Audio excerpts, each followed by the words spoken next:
Hello बच्चों, कैसे हो आप सब। उम्मीद करता हूँ अच्छे होंगे, मेहनत कर रहे होंगे। मेरा नाम है संजय। हम कर रहे हैं यूनिट टाइम डायमेंशन का जेईई मेंस के प्रीवियस ईयर के क्वेश्चन।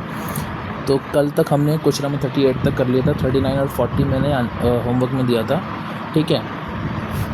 तो किसी ने अगर ट्राई किया तो उसको मैच कर लें। तो स्टार्ट करते हैं। क्वेश्चन कह रहा है, जेईई मेन 2019 का क्वेश्चन है। और क्वेश्चन कह रहा है आपसे, expression for time in terms of G gravitational constant, h Planck's constant, speed of light is proportional to. Okay, इसका मतलब टाइम का रिलेशन दिया हुआ है ग्रेविटेशनल कांस्टेंट की पावर a, h की पावर b, c की पावर c। ठीक है, तो ये कंफ्यूज हो जाएगा थोड़ा सा। p q r कर लेते हैं, p q r। अब तो कंफ्यूज नहीं होगा। तो देखिए, t है यहाँ पे टाइम, जिसका डायमेंशन फॉर्मूला है t। g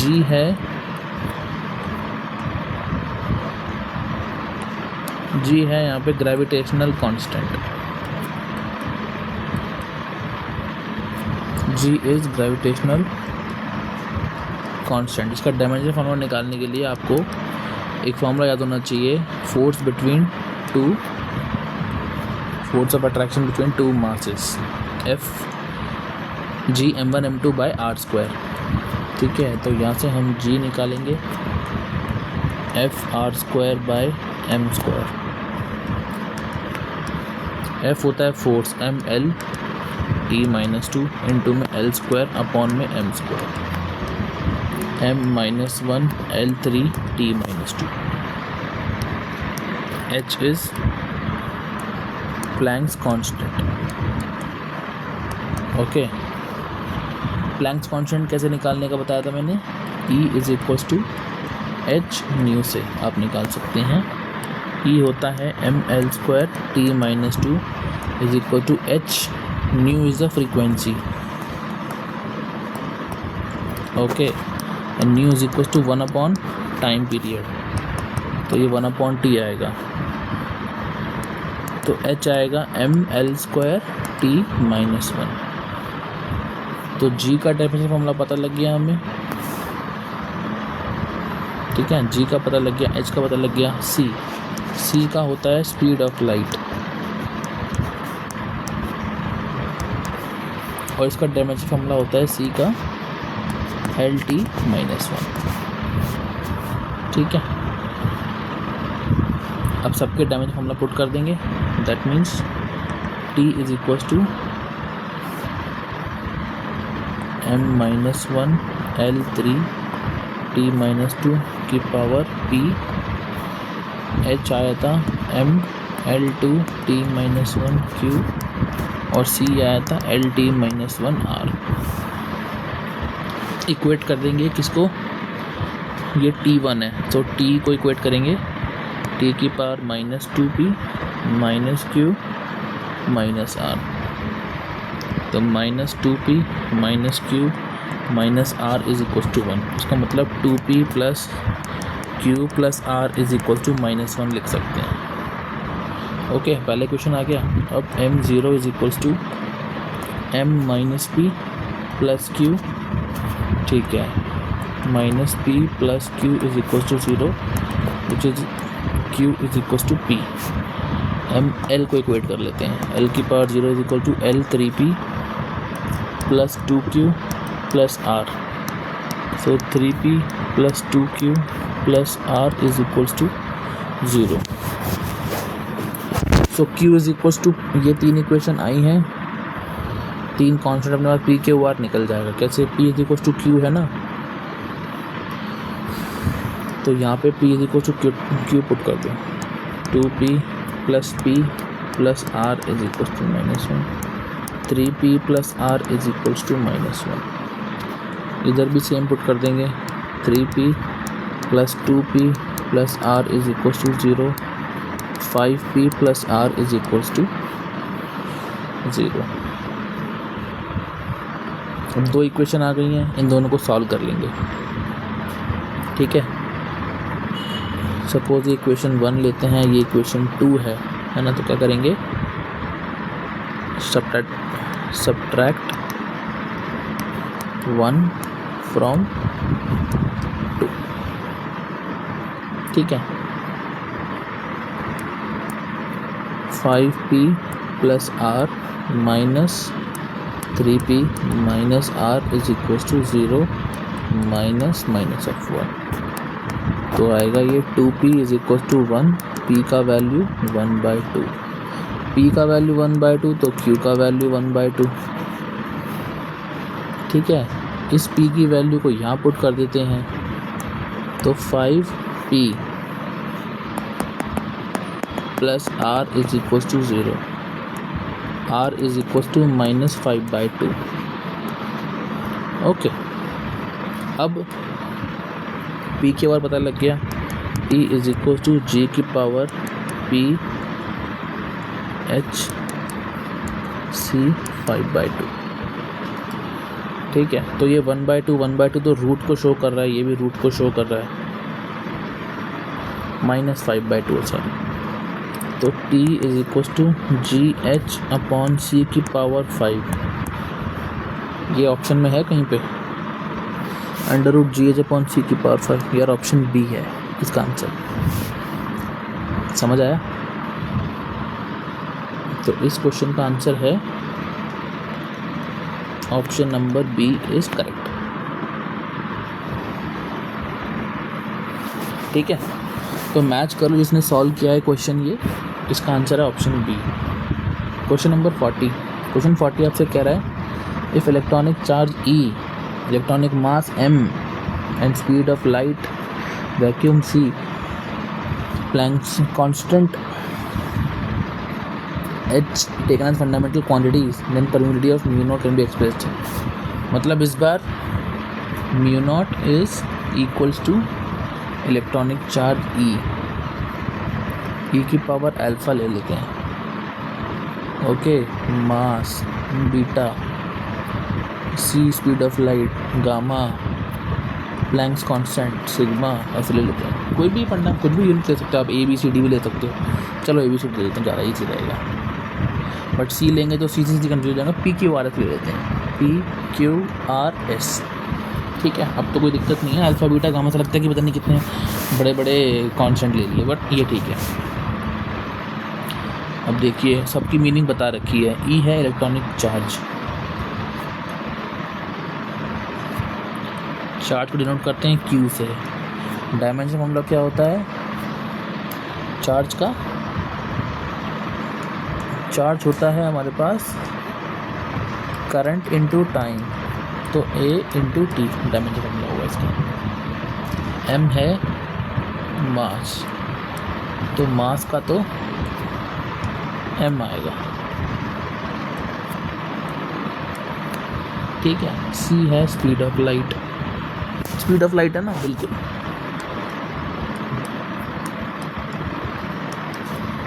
तो इसका डायमेंशन फॉर्मूला होगा LT-1, ठीक है जी। H है प्लैंक्स कांस्टेंट,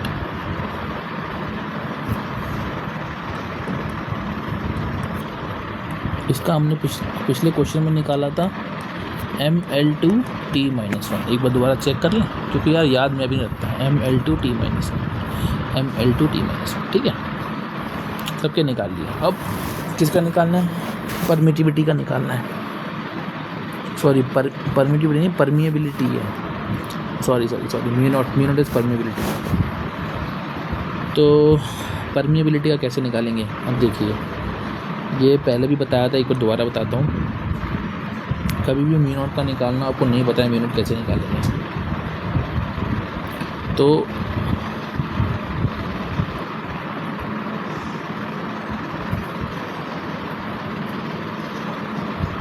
आप क्या कर सकते हैं, B is equals to mu naught I upon में 2πr, तो म्यू नॉट क्या होगा BR अपॉन में I। B is magnetic field, तो B आपको निकालना पड़ेगा, B इज़ मैग्नेटिक फील्ड, और B निकालने के लिए, और B का निकालने के लिए आपको फॉर्मूला लगाना पड़ेगा F is equal to QVB, M L T minus 2, Q का मैंने अभी ऊपर देखा हो A into T, V L T minus 1 into में वी, टी से टी मरेगा, एल से एल मरेगा, तो M T minus 2 A minus 1, ये आ गया मेरे पास बी का। तो mu naught M T minus 2 A minus 1 into में आर अपॉन में ए, M L T minus 2 A minus 2। ठीक है जी। अब इसको रखेंगे हम कैसे, M L T minus 2 A minus 2 is equals to, E का होता है ए इंटू टी, इसकी पावर है पी, देन एम पावर है Q, L T minus 1 power है R, okay, then Planck's constant M L square T minus 1 power है S, okay. अब equate कर दो, m की पावर 1 है, तो M Q plus S, so Q plus S is equals to 1। ठीक है, L1 is equals to L R plus 2s। ठीक है, तो r प्लस 2s is equals to 1, then t minus 2 is equals to t की power p minus r minus s, so p minus r minus s is equals to -2। थोड़ा पास करते हैं इनको,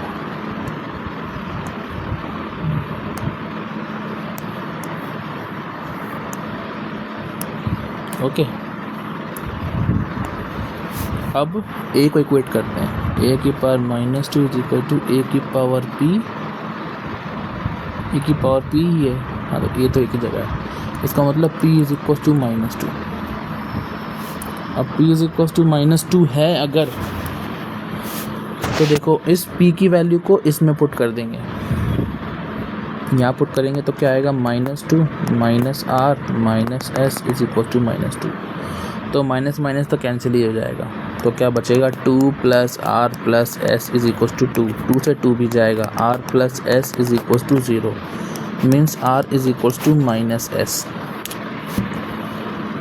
हम क्या करते हैं, R is equal to minus S आ गया, इसको यहाँ पे पुट कर देंगे, पुट करेंगे तो क्या आएगा, minus S plus 2s is equal to 1, s is equal to 1। अब s की वैल्यू 1 आ गई तो r की वैल्यू -1, और q plus 1 is equal to 1, तो q इज इक्वल टू 0। अच्छा पुट करते हैं एक बार, देखते हैं क्या आता है answer. So mu naught is equal to EMCH था ना,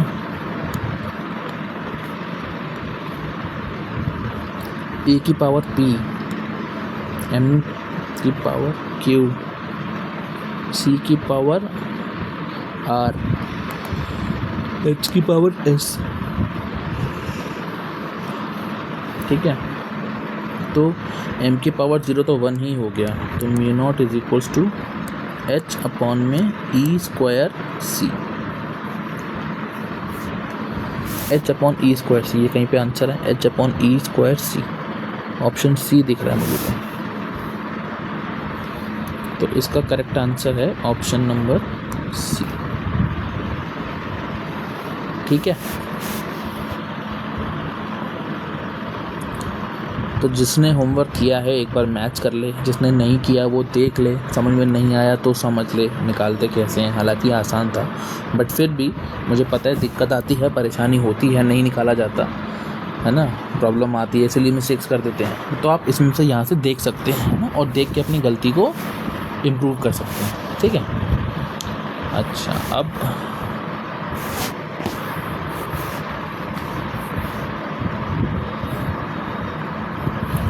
ये है question number 41। Okay, JEE main 20 25 highlight करते हैं बढ़िया सा। यस, ये दिखाना हाईलाइट इस कलर से करें, पिंक कलर से। यस, पिंक कलर से बढ़िया लग रहा है। अरे रे हाँ, तो ये क्वेश्चन 2025 का यार। तो आप देखो, इसको पढ़ो एक बार। In electromagnetic system a primary quantity as the ratio, a quantity defined as the ratio of electric dipole moment and magnetic dipole moment and dimension of, इन दोनों का डायमेंशन ये होता है, रेशियो का डायमेंशन। इसमें से P और Q क्या है?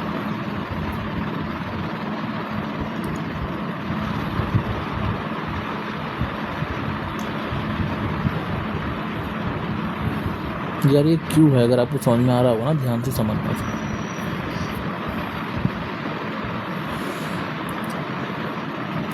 तो क्या बोला है उसने? इलेक्ट्रिक डाइपोल मोमेंट अपॉन में मैग्नेटिक डाइपोल मोमेंट, इन दोनों के रेशियो का जो डायमेंशनल फार्मूला है वो है m की पावर p, l की पावर q, t की पावर r, a की पावर s। ठीक है, हमें वैल्यू बताना है p एंड q का। तो देखो, जिसको फार्मूला याद होगा वो तुरंत करके टिक मार्क करके निकल जाएगा, और जिसको नहीं याद होगा वो बैठा रहेगा। तो इलेक्ट्रिक डाइपोल मोमेंट,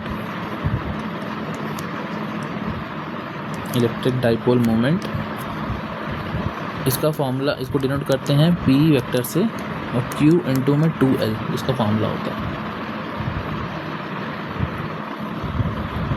ठीक है, और उसका डायमेंशन फार्मूला निकालेंगे तो q का होता है a इंटू टी, और l का तो l हो गया।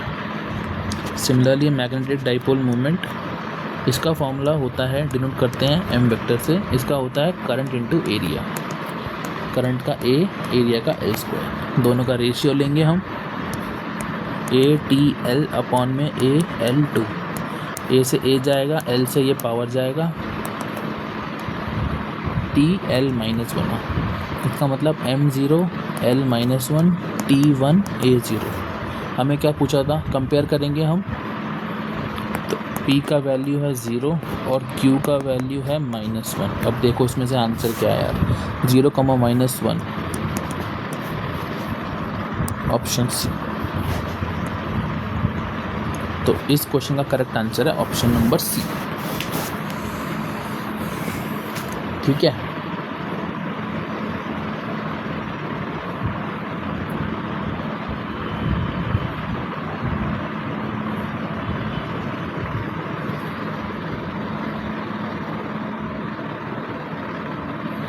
अच्छा 3 ही ये स्क्रीनशॉट लिया था मैंने क्वेश्चन का, तो ये 3 ही ऑप्शन आ पाए।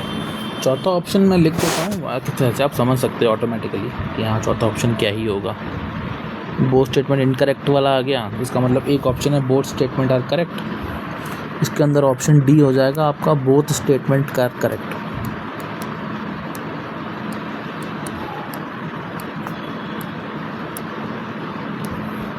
ठीक है, अच्छा कौन सा ऑप्शन होगा ये देखना बहुत ज़रूरी है।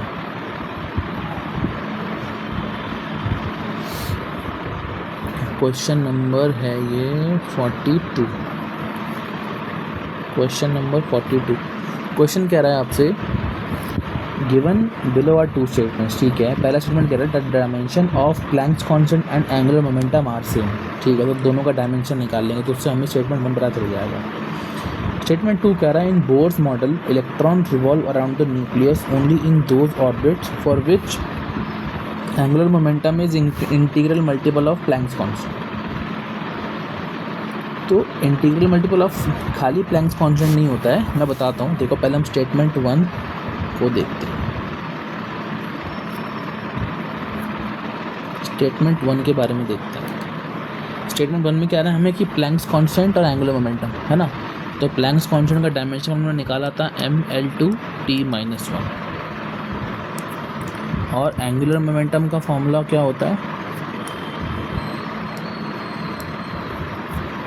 एंगुलर मोमेंटम का फॉर्मूला होता है mvr, मीन्स m, इस m का मास हो गया, v का dimension formula lt minus 1, r का डायमेंशन फॉर्मूला l, उसका मतलब ml² t माइनस 1। क्या एंगुलर मोमेंटम और ये दोनों करेक्ट है? बिल्कुल करेक्ट है। इसका मतलब स्टेटमेंट 1 इज करेक्ट। ठीक है। स्टेटमेंट 2 आपसे कह रहा है कि in Bohr's model electron angular momentum is integral multiple of Planck's constant. नहीं, angular momentum is integral multiple of nh/2π। This is angular momentum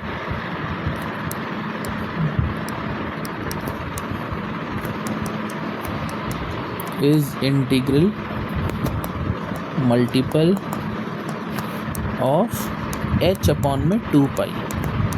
तो खाली प्लैंक्स कांस्टेंट का इंटीग्रल नहीं होता, h/2π प्लैंक्स कांस्टेंट अपॉन 2π का मल्टीपल इंटीग्रल होता है। इसलिए हमारे पास स्टेटमेंट 2 इनकरेक्ट हो गया। स्टेटमेंट 2 इज 1 करेक्ट है और 2 इनकरेक्ट, तो ऑप्शन ए हो गया। साफ साफ दिख रहा है ऑप्शन नंबर ए। ठीक है।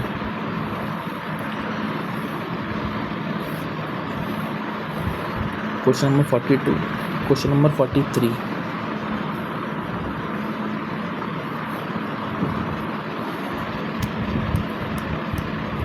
Question number 43। क्वेश्चन 43 क्या कह रहा है आपसे? ये क्वेश्चन जेईई मेन 2025 का है। ठीक है। क्वेश्चन कह रहा है in an electromagnetic system quantity representing the ratio of electric flux and magnetic flux has dimension this. अब आपको दोनों का फॉर्मूला पता होना चाहिए, है ना, इलेक्ट्रिक फ्लक्स और मैग्नेटिक फ्लक्स का फॉर्मूला। तो देखिए, इलेक्ट्रिक फ्लक्स को डिफाइन करते हैं फाई ई से, जिसका फॉर्मूला होता है E.A। E.A means EA cos theta, but हम EA लिखेंगे क्योंकि cos थीटा का कोई मतलब नहीं है। इलेक्ट्रिक मैग्नेटिक फ्लक्स का फॉर्मूला आता है B.A, इसका मतलब BA। रेशियो बोला है उसने हमें, phi E upon phi B, EA upon में BA, A से A मरेगा, E अपॉन में B। इसका मतलब इलेक्ट्रिक फील्ड और मैग्नेटिक फील्ड का जैसे ही हमको फॉर्मूला पता चलेगा, उसी के रेशियो से हमारा आंसर आ जाएगा। ठीक है। बट इसके अंदर, हाँ, अब देखिए, आपको इलेक्ट्रिक फील्ड और मैग्नेटिक फील्ड निकालने की ज़रूरत नहीं है। अगर आपको याद है, करेक्ट याद है, तो अच्छी बात है। नहीं याद है, निकालने मत बैठना, बिल्कुल निकालने मत बैठना, क्योंकि आपके पास एक फार्मूला होता है C = E0/B0 या फिर E/B। ठीक है। सो E/B is speed of light, means electric field and magnetic field का भी एक रिलेशन है स्पीड ऑफ लाइट के साथ। तभी इलेक्ट्रोमैग्नेटिक वेव चैप्टर में पढ़ते हैं आप ये फार्मूला, तो इसका फार्मूला डायरेक्ट C हो जाएगा। अच्छा, अगर आप निकालना भी चाहें तो देखिए मैं बता देता हूँ आप कैसे निकाल सकते हैं। इलेक्ट्रिक फील्ड F = QE, ठीक है, और एक फार्मूला होता है F = QVB। मतलब आप यहाँ से E निकाल लीजिए एक बार, तो होगा F/Q। ठीक है, और F/QV ये होगा आपके पास में B। अब आप E/B करेंगे ना, तो F/QV,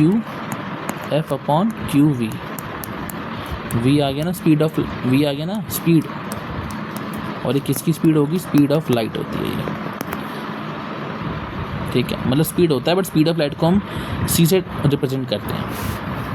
और स्पीड ऑफ लाइट का डायमेंशन फॉर्मूला क्या होता है? LT-1। अब उसने हमें दिया हुआ है m⁻p, है ना, L⁻Q, T⁻R, A⁻S। हमें डायमेंशन फॉर्मूला मिला है LT-1। अब कंपेयर करेंगे तो Q = 1 आएगा एंड R = -1 आएगा। तो ऑप्शन C मुझे ऑप्शन सी दिख रहा है यहाँ पे। So option C is correct. इस क्वेश्चन का आंसर ऑप्शन सी। तो देखो कितने सारे कॉन्सेप्ट पता लगे आपको यहाँ पे कि हाँ हम आप अगर यकीन नहीं करेंगे कि E बाई बी कैसे निकालना है, ठीक है, तो F is equal to force is equal to q into e से निकाल सकते हैं, force is equal to q v b से निकाल सकते हैं। देन उन दोनों का आप रेशियो लेंगे तो तुरंत V आ जाएगा, V स्पीड ऑफ लाइट, है ना।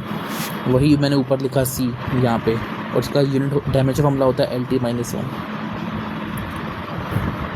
43 क्वेश्चन नंबर 44।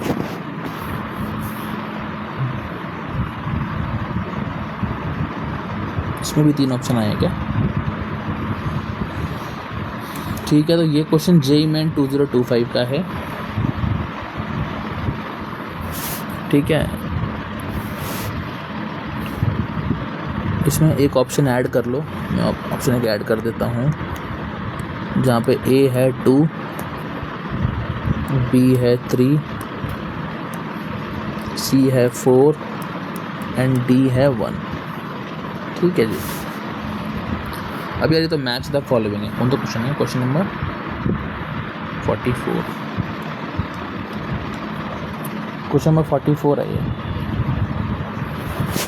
अब यार देखो, बताया तो मैंने बहुत बार हुआ है। देखो प्लैंक्स कांस्टेंट, मेरे को डायरेक्ट प्लैंक्स कांस्टेंट दिखा है यहाँ पे। H का होता है mL²T-1। क्या ऑप्शन दिख रहा है मुझे यहाँ पे? mL²T-1। ऑप्शन 1 दिख रहा है मुझे, इसका मतलब C का 1 हो गया। तो C का जहाँ पे 1 है वो देख लो।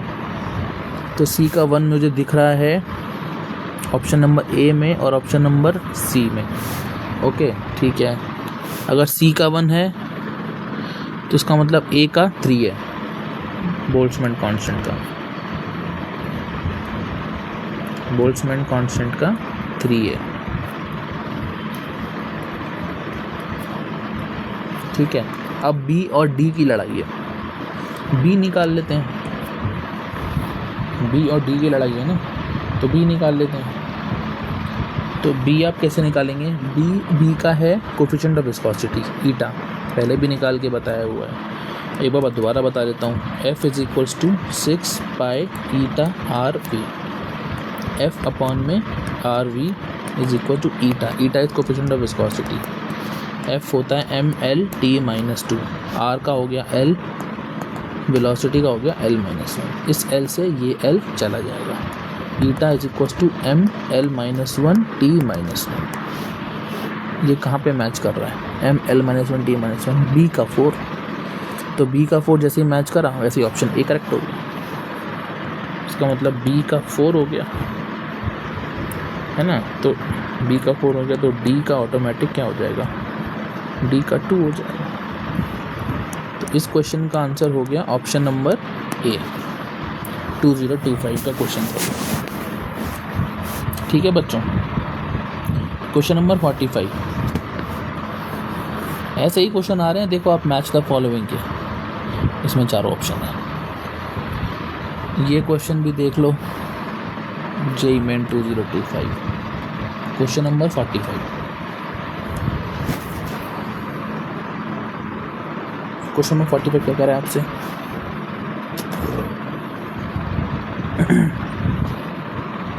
देखिए ये A होगा, this is B, this is C, this is D। ठीक है, तो acceleration due to gravity,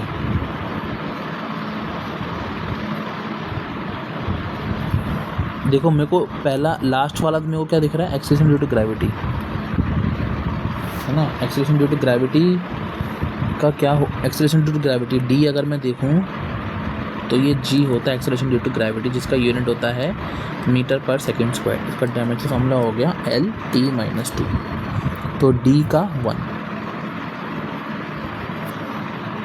A होता है आपके पास में ग्रेविटेशनल कांस्टेंट, मतलब G, और G निकालने का बताया था मैंने। F is equals to G(m²/r²). यहाँ से आप G निकाल लो, F(r²/m²), है ना। यहाँ से G आता था हमारे पास में m−L(3t-2) आता था ना। इसमें कौन सा ऑप्शन मैच कर रहा है?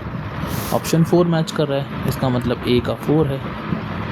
अब ए का 4 है और डी का 1 है, ए का 4 है और डी का 1 है, ऑप्शन डी। ये भी ABCD कर लेना यार, ठीक है। अच्छा, बी में देखो ग्रेविटेशनल पोटेंशियल एनर्जी। अब जैसे ही एनर्जी का नाम आएगा आपके दिमाग में तुरंत आना चाहिए कि ये तो डैमेज है फॉर्मूला चल रहा है, तो mL/T-2 सीधा बी का 3 हो जाएगा। और बचा हुआ ऑटोमेटिकली लास्ट ऑप्शन हो जाएगा। तो इस क्वेश्चन का आंसर है option number D is correct answer. ठीक है बच्चों, ये क्वेश्चन हो गया। ये सब JEE मेन 2025 के क्वेश्चन चल रहे हैं सारे, इसलिए मैं कह रहा हूँ इस चैप्टर को बिल्कुल भी वो मत छोड़ो, लीनियंटली मत लो इस चैप्टर को, ठीक है ना। ये चैप्टर उतना मुश्किल नहीं है जितना लग रहा है।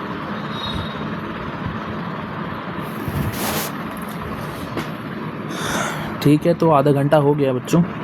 तो देखो इस क्वेश्चन को होमवर्क में देते हैं, ये क्वेश्चन नंबर 45 हो गया, ठीक है। सो ये वाला क्वेश्चन होमवर्क में,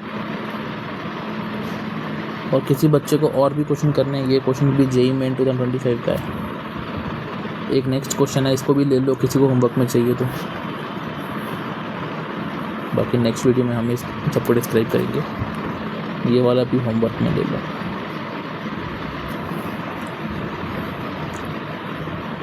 ठीक है। तो ठीक है बच्चों, मेहनत करते रहिए, पढ़ते रहिए। मिलेंगे नेक्स्ट वीडियो में जहाँ पे हम उसके आगे की कंटिन्यू क्वेश्चन सॉल्व करेंगे, और मिलेंगे नेक्स्ट वीडियो में। आप क्वेश्चन को ट्राई ज़रूर कीजिए एक बार, और मेहनत करते रहिए, पक्का रिजल्ट आएगा, ठीक है ना।